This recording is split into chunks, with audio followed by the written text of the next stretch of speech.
Captain Page.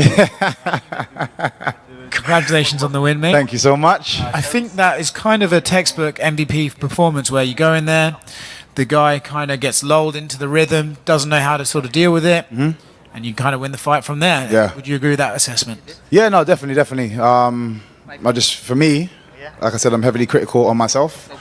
I wanted to bit more output from myself. I'm still happy with the result, obviously, but I just know I could have done more. I just could have done a lot more. I talked about your opponent getting lulled into the rhythm, right? Do you, when you're in there, feel it as well, where you're like, okay, this guy doesn't really know how to get close to me and deal with it? Yeah, before even the end of round one, I knew he was never going to do anything to beat me because he was only going to want to strike. It was just still, I feel like I was just still a little bit too hesitant.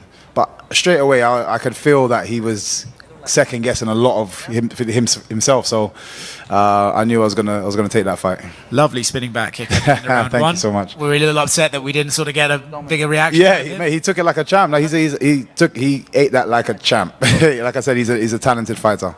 And speaking of last second blows, is that a triangle I saw at the end of round 3? Had it even have been 5 more seconds, he would have been out. He fell into that so deep, it was ridiculous. It just literally 5 more seconds, and that would have been a submission win. I'd like to see the odds on that. Yeah. Where do you go from here, right? Obviously, you said, I heard you in the cage saying, that you'd need to get used to the weight. You sort of felt it a little bit in there. But before we get to that, we deal with welterweight. Do you have names in mind at welterweight that you want to fight? No, nobody in particular. Again, the only one I ever really talk about is Leon Edwards, but that's more so at a specific location. So it's only for the UK, but it's not because of him. I just think the fight would be great for, my fans over in the UK. For you and your career, right, I think it's safe to say, like, you're closer to the end than you are the beginning, right? You're becoming a veteran in the game.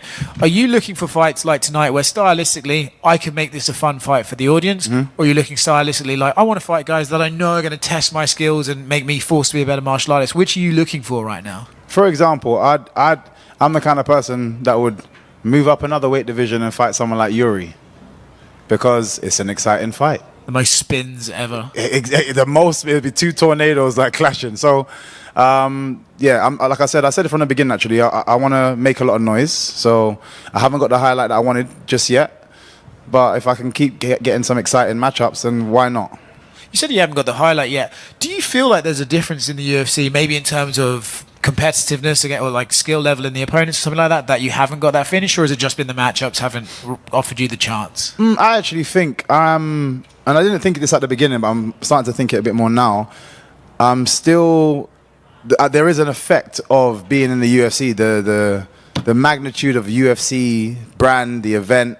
I think that's what's kind of still weighing on me a little bit, and it's making me a little bit more hesitant. Whereas, before when I was at Bellator, there was no hesitation. I was in there, I was very sure of myself, but I don't know if it's I'm wanting it too much, or I'm second guessing myself. I don't know what it is, but there is definitely a UFC effect. But the more comfortable I get, the more you're going to see the old MVP. We had a Taker remix for your first one, a lovely remix against Knight. I wonder if you want to shout out the guy who creates it and give it. Yes. This is my brother-in-law, Chris Cooper. We did like a Pirates of the Caribbean kind of spin, and again, you know me, I love to entertain, I love to make things fun. Just go and check out the track. I popped hard for I'm the captain now. Майкл, поздравляю с победой. Шара считался до боя с тобой одним из самых грозных ударников в среднем весе, но, судя по всему, по тебе он особо попасть не успел. Все-таки как ты оценишь его удары? Before the fight with you, Shara was considered to be one of the most fierce strikers in the division, but for you, he barely even touched you. So how would you rate his striking in general? He's still an exceptional striker. There's nothing, I will never take that away from him. The reason why people felt like that is because of what they see, what he does in the cage. He is an exceptional fighter, but the reason I called him out is because for me, with my experience, years and years of experience, I've seen that style before, and I knew what I could do with that style, which is why he didn't look as impressive today. Does it take anything away from him? No, I would never say that guy's not a good fighter. He's amazing. Я все считаю, что он очень хороший ударник, и почему он людям нравится, потому что то, что он делает, для людей это достаточно необычно и очень интересно. Но когда я увидел его стиль, я знал, что я могу сделать с этим стилем. То есть я со всем моим опытом, я много раз видел такой стиль, и поэтому знал, что с ним сделать. То есть я не думаю, что это ничего от него отнимает или делает его хуже, просто для меня он был достаточно удобным. Ты сегодня был единственным бойцом в карде, кто выходил без флага в инфографике. Можешь рассказать, почему? You were the only fighter today on the entire card that did not have a little flag next to your name when you were coming out on the screen. Why? I feel like everyone's always trying to find their group, and it all it does for me is it builds more separation. We're one race, human race, and I live by that. I don't care where you come from, what job you do. You could be a king, you could be a pauper. I will show you the same respect. I don't care where. It's for me, just constant labels that are attached to people. I just don't like. Мне кажется, что все пытаются найти свою группу, какую-то такую, какую-то, я не знаю, племя свое, так сказать, и это только разъединяет людей больше, чем их соединяет. Мы все одинаковые, мы все одна нация, мы все одни люди. Мне не важно, ты король или ты нищий. Мне кажется, что ко всем нужно обращаться одинаково. И последнее от меня. Вот, мне кажется, сейчас у всех в объективах засвет от твоего перстня. Можешь немножко рассказать про него, сколько он стоит и кто подарил или сам купил, не знаю. And the last thing for me is that pretty much everyone's cameras right now are getting blinded by that ring.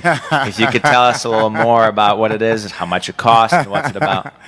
I was fortunate because I knew I was going to be kind of playing on the fact that he calls himself the pirate. This is the treasure right here, and I had these guys, they're called One of One, and it's literally a one-off piece. They made it specifically for me, real diamonds, everything. They to be fair, they were just happy to gift it to me and kind of wish me well on my fight, and this is why I knew I was going to go out there and bring back the treasure.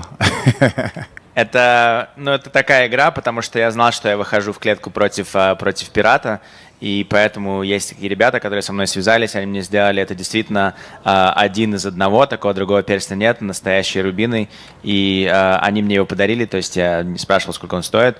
Для меня было важно, потому что я знал, что я сегодня выйду и покорю пирата, поэтому это для меня мое сокровище. Thanks, congrats. Thank you. Over here, Michael.